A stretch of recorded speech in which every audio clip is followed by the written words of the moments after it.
Morning. Business economics में last हमने law of demand and demand function discuss किया था, मांग का नियम, है ना। आज हमारा टॉपिक है exceptions of law of demand.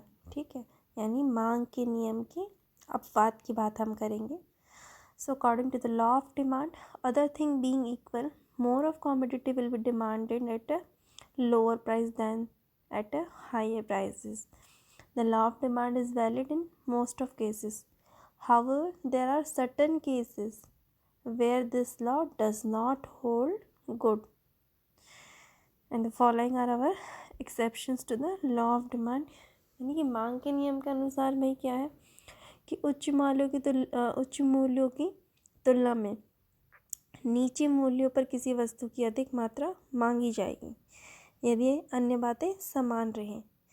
और अधिकांश स्थितियों में मांग का नियम सही रहता है, सही यानी खरा उतरता है, लेकिन कुछ ऐसी भी स्थितियां हैं, है ना, जहां ये नियम लागू नहीं होता, और वही हम अभी डिस्कस करेंगे, जिसमें सबसे पहले है हमारा कॉन्स्पिशियस गुड्स यानी कि दृश्य माल। ठीक है, तो आर्टिकल्स ऑफ प्रेस्टीज वैल्यू और snob appeal or articles of conspicuous consumption are demanded only by the rich people, and these articles become more attractive if their price goes up. Such articles will not conform to the usual law of demand. This is found out of by Veblen in his doctrine of conspicuous consumptions. ठीक है, and hence this effect is called Veblen effect और prestigious good effect.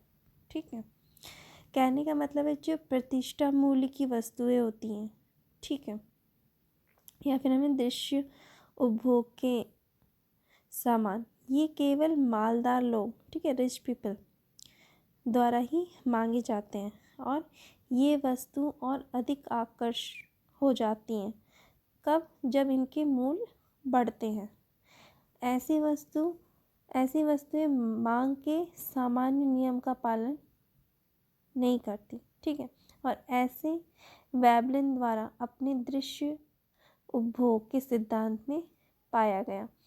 इसीलिए ये भाव Veblen effect या फिर प्रतिष्ठा माल प्रभाव के रूप में जाना जाता है। कुछ उपभोक्ता किसी वस्तु की उपयोगिता कैसे समझते हैं कि भाई उसके मूल्य से आंकते हैं। कुछ उपभोक्ता किसी वस्तु की उपयोगिता उसके मूल्य से आंकते हैं, यानी कि अर्थात यदि वस्तु महंगी होती है तो वे सोचते हैं कि भाई अगर कोई प्रोडक्ट है वो महंगा है तो लोग सोचते हैं कि भाई वह और अधिक उपयोगी होगा, है ना। इसी प्रकार से वे नीची कीमत पर जो वस्तु है उनकी मात्रा कम मात्रा में खरीदते हैं और ऊंची कीमत पर अपेक्षाकृत अधिक मात्रा खरीदते हैं। इसी मामले में बहुधा यानी कि जो डायमंड्स हैं, हीरे, उनका उदाहरण दिया जाता है, एग्जाम्पल दिया जाता है। ठीक है, यानी कि Veblen effect take place as a some consumers measure the utility of a commodity by its price. If the commodity is expensive they think that it has got more utility. As such, they buy less of this commodity at a low price and more of it at high prices. वो high price पे इन्हें ख़रीदना पसंद करेंगे, ना कि कम price पे। ठीक है, और diamond are often given as example of this case. ठीक है, higher the price of diamonds, higher is the prestige value attach to them, and hence higher is the demand for them. ठीक है, तो ये एक्सेप्शन से अपवाद है मांग के नियम का, लॉ ऑफ डिमांड का। नेक्स्ट है गिफिन गुड्स। ठीक है, यानी कि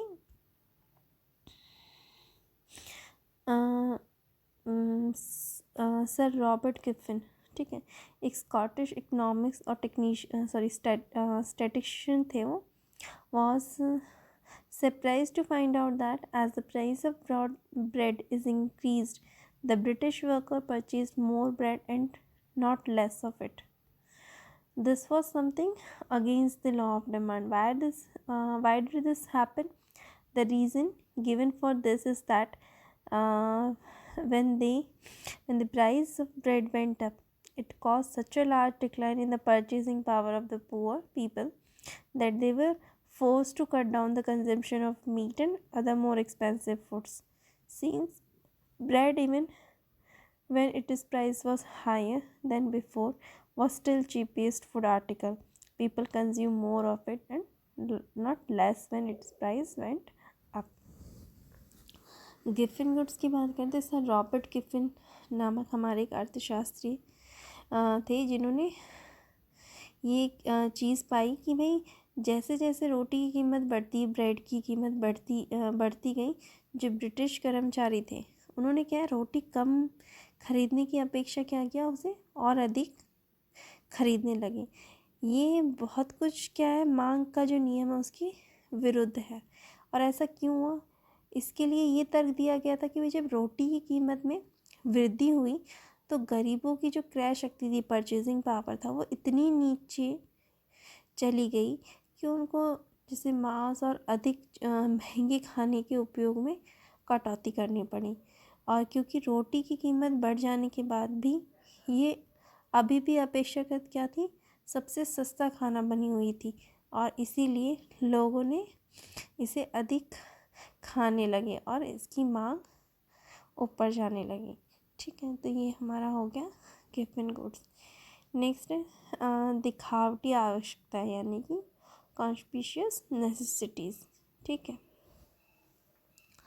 the demand for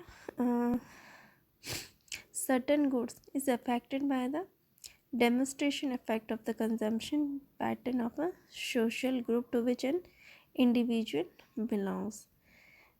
These goods, due to their constant usage, became necessities of life. For example, in spite of the fact that the price of television sets, refrigerators, coolers, cooking, etc., having continuously rising, the demand does not show any tendency to fall.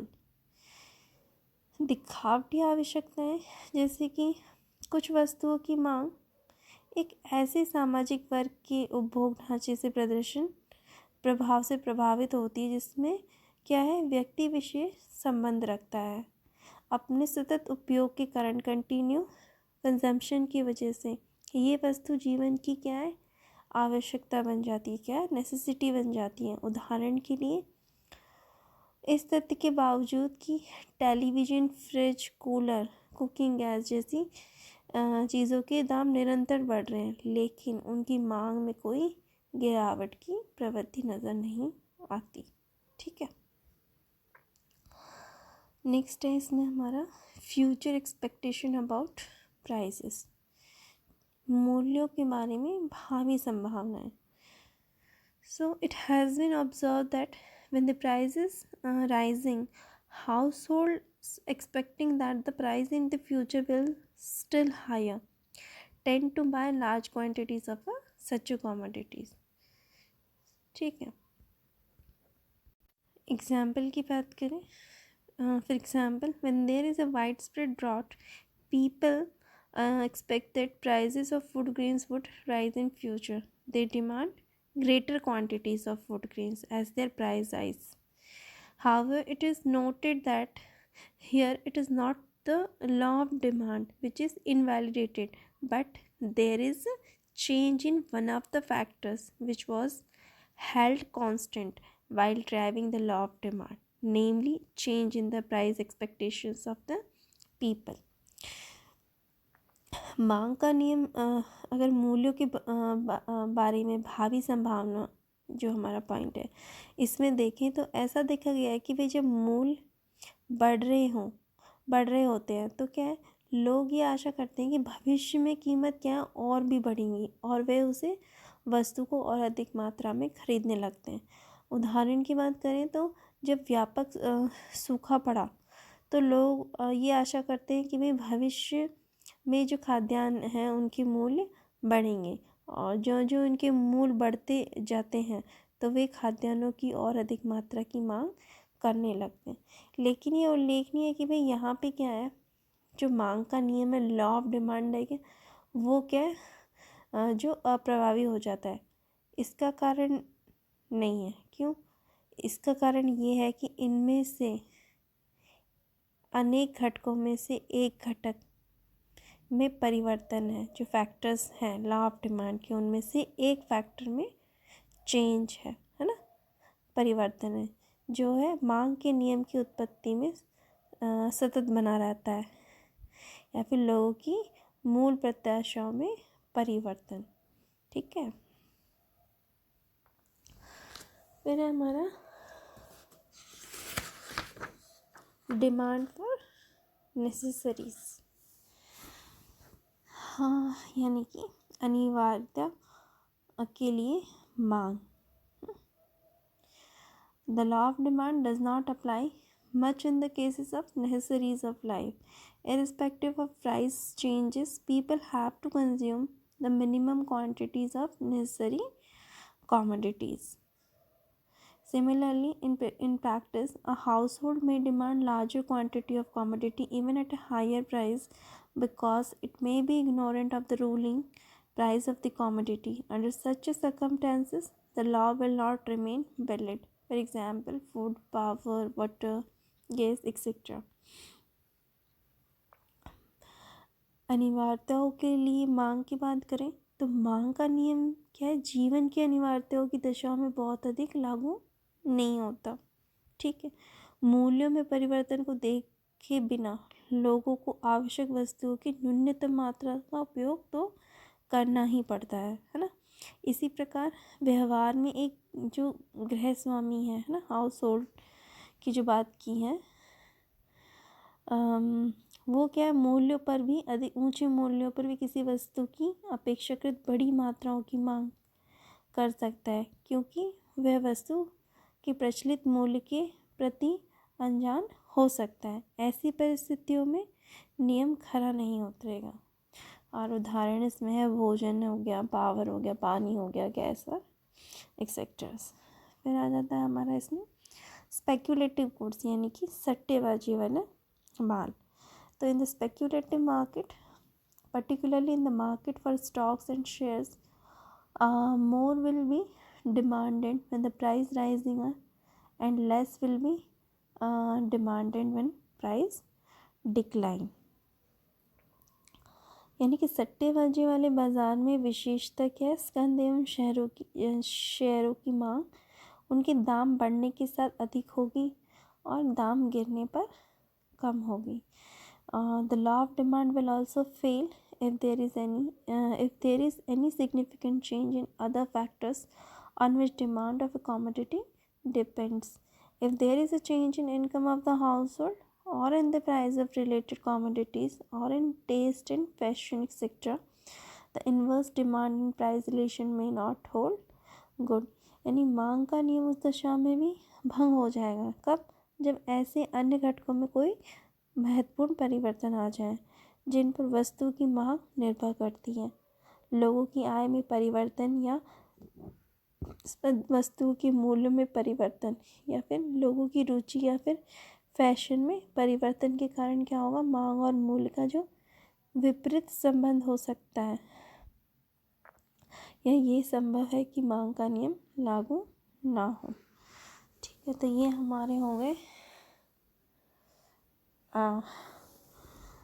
Exceptions of law of demand, यानी मांग के नियम के बाद इसमें एक और चीज़ है कि the law has been derived assuming consumer to be rational and knowledgeable about the market condition. However, at times consumers tend to be irrational and make impulsive purchases without any rational calculations about the price and usefulness of the product. In such a context, the law of demand fails. यानी कि ये नियम इस मान्यता को लेकर बनाया गया है कि भाई उपभोक्ता को बाज़ार की जो परिस्थितियाँ हैं उनके बारे में पूरी जानकारी और ज्ञान है।